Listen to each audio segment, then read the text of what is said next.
Hi, this is Vijay Bambwani, and I'm back with you to talk about a current topic that I'm sure must be weighing on every oil trader's mind. What is happening in Libya? Libya has managed to remain in the news, unfortunately, for all the wrong reasons. After the 2011-12 social unrest and the deposement of the dictator Colonel Muammar Gaddafi and his ultimate killing, Libya has been in a state of flux. There's political volatility, and it's unfortunately causing some amount of volatility in oil prices as well. Libya happens to be in North Africa, and it has deserts that yield very high grade, low sulfur, light sweet crude to the extent varying between 1.8 to 2.2% of the global supply of crude oil. Now here there are various factions which are trying to seize power, and on one hand you have the US-backed armies.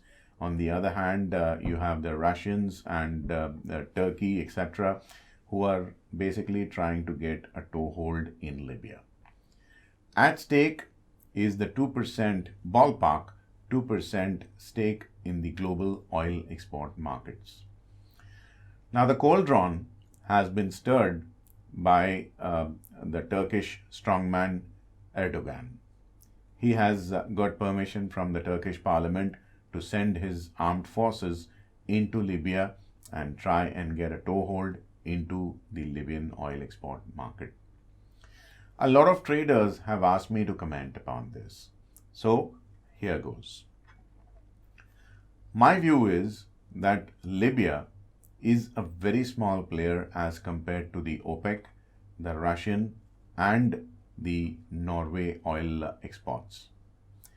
I'm not saying that it's insignificant, but I'm saying it's small. Let us also not forget that nothing has changed in the other regions. So you have the Norwegian Sverdrup oil, a giant oil field, pumping out 4.5 lakh barrels a day within the next month or two. You're going to have the oil wells which are so far shut on the Kuwait-Saudi border because a political agreement has been reached between the two nations, and you could have a little over 500,000 barrels of oil coming in per day in the next 2 to 3 months itself. You have a late entrant called Guyana, which is now pumping out 125,000 barrels of oil per day, willing to step it up to 4 times as much in the next 3 to 4 years. As a matter of fact, Guyana has already started shipping its consignments of crude oil in the global market. Now here is an update that's relatively new. Angola is now amping up its oil output, and it is expected that over the next 24 months, Angola is likely to reach an output of 250,000 barrels of oil per day and export a major portion of that oil. So my viewpoint on the oil blueprint that I have been laying it out for you, that oil prices post Aramco IPO are likely to remain under pressure, and if at all you were to seek trades, I would say sell on rallies is a better risk reward ratio for oil traders as compared to buy the dips. Sure enough, there could be geopolitical events, for example, another surprise outbreak of a new theater of war, etc., which might cause a short-term upthrust in oil prices.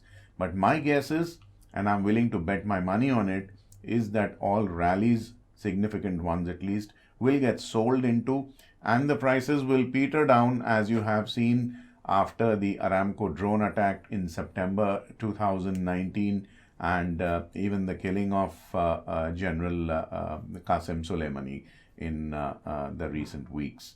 So my guess is oil prices are likely to go down, and you have alternate energy sources, especially electric vehicles, solar farming, etc., shale and the huge glut of natural gas, to the extent that the US exporters don't really know what to do with that excess supply.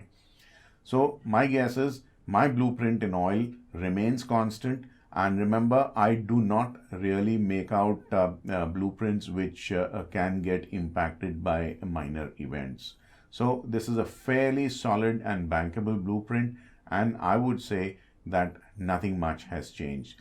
If at all the Libyan oil output is curtailed to a certain degree, there are fresh entrants like Guyana and Angola which will more than make up for the oil output. So your equity market portfolio is not really going to get negatively impacted because oil prices will remain under pressure, inflation will be down, household saving, at least on this front, will not be negatively impacted. So nothing to worry about financial assets, or for that matter, even oil prices. All peace and good times ahead, hopefully. Let's not forget, this is the US election year. On 3rd of November 2020, we expect the US elections to basically complete the process of voting for or against Trump. And till then, the presidential cycle is most likely to ensure a rising US dollar and buoyant or fairly cheerful equity market outlook. This is Vijay Bambwani, and before I sign off for the day, let me remind you to click like on this video if you're watching it on YouTube. In the comment section, do not forget to tell me what you think of this video and what else you would want me to cover in my forthcoming videos. Please do not forget to share this knowledge with your family and friends. Do take very good care of your trades and investments. Bye-bye for now. Also, do not forget to subscribe to my free email newsletter, Fast Profits Daily, and get my free guide, How to Trade Markets Like a Pro.